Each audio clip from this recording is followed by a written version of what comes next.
Hello everyone, this is Preeti here, and today's topic is Introduction to Management Part 2. In Part 2, we are going to cover the main functions of management and its subfunctions, the different levels of management, what are the functional areas of management, and the differences between what an administration is, what a management is, and what the organization is. And also, I'm going to cover some interesting facts about the Silk Road. So we know that the main functions of management are planning, organizing, staffing, leading or directing, and controlling. So under every functions, there are some subfunctions. Let's see what it is. Under planning, the subfunctions are forecasting, which is nothing but predicting the future, decision making, strategy formulation is making strategies, policy making, program scheduling, budgeting, which is nothing but allocating the amount or the resources to different departments, innovation of new products, investigation of any issues, and doing some market research. So these were the subfunctions of planning. Coming to the subfunctions of organizing. First is the visualization. Visualization is nothing but the imaginary plans that we have in mind of starting a business. Next is the divisionalization, where the company is divided into many divisions. Example, our central highways are divided into North Central, South Central, West Central, Southeast, West, etc. And next is departmentalization, where the company is divided into many departments like production department, manufacturing department, marketing department, HR or personal department, finance department, etc. Next is the delegation. Delegation of work means managers will divide their work based on their authority to the subordinates. Decentralization is almost like departmentalization, which is based on the system of authority or the chain of command. Activity analysis and fast allocation of resources to different departments. So these were the subfunctions of organizing. Coming to the subfunctions of staffing, where manpower planning, that is how many number of employees to be taken inside the company, recruitment process, selection and training based on the company's criteria, placement of employees inside the company, compensation and promotion. So these were the subfunctions of staffing. Coming to the subfunctions of directing or leading, where supervision, motivation of employees, communication between the employees and the leadership skills are mentioned under the subfunctions of directing. Coming to the controlling function, where we have subfunctions are fixation of standards, standard rules and regulations, recording the measurement or the output, reporting, and corrective actions are taken if there is any issues, or corrective actions are taken based on the feedbacks. So these were the subfunctions and functions of management. Coming to the levels of management. In all the management, there are three levels, namely top level management, middle level management, and lower or operating or first level management. So the first level or the lower level or the operating level management includes foreman, supervisors, workers, etc. Whereas the middle level management includes department managers like production managers, sales managers, personal or HR managers, finance managers, marketing managers, etc. Coming to the top level management, which includes board of directors, managing director, general director, and executive committee.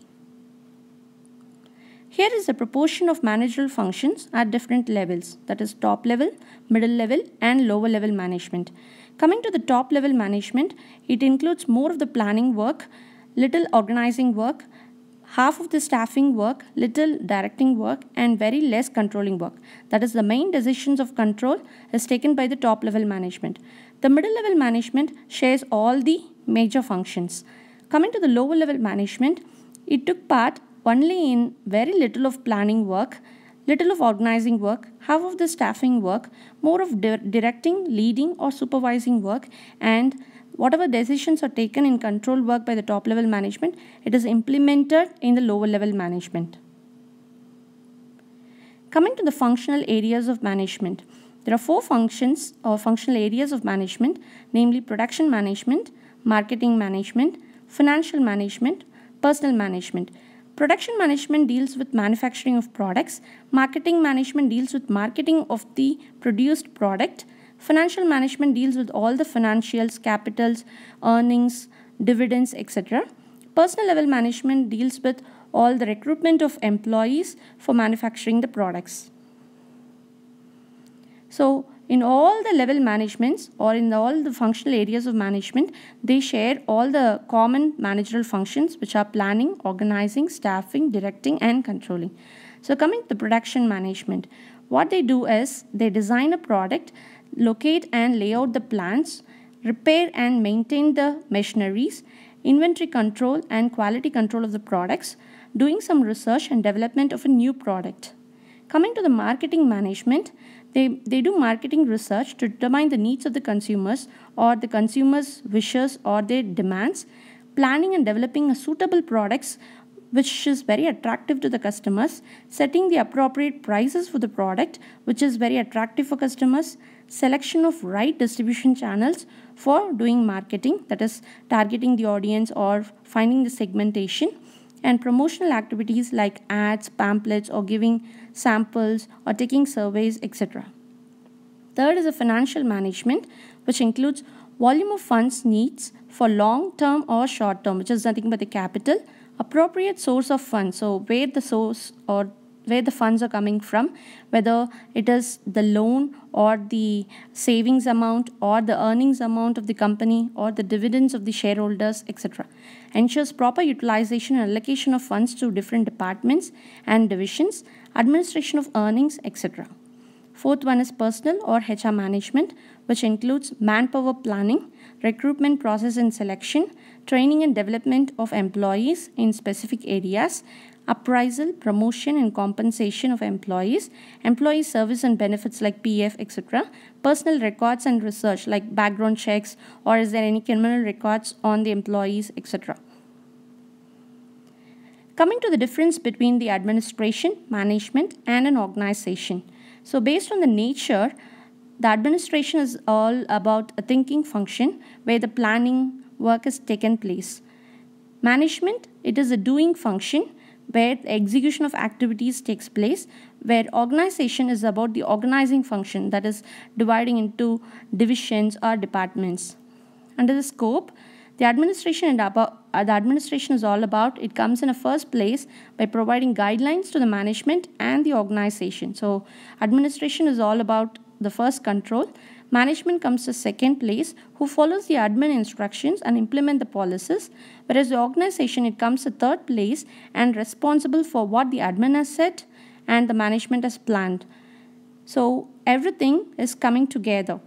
Level, administration is a top level function, management includes middle and low level function, and the organization at all levels of authority. Coming to the main functions of administration, it is all about planning and control.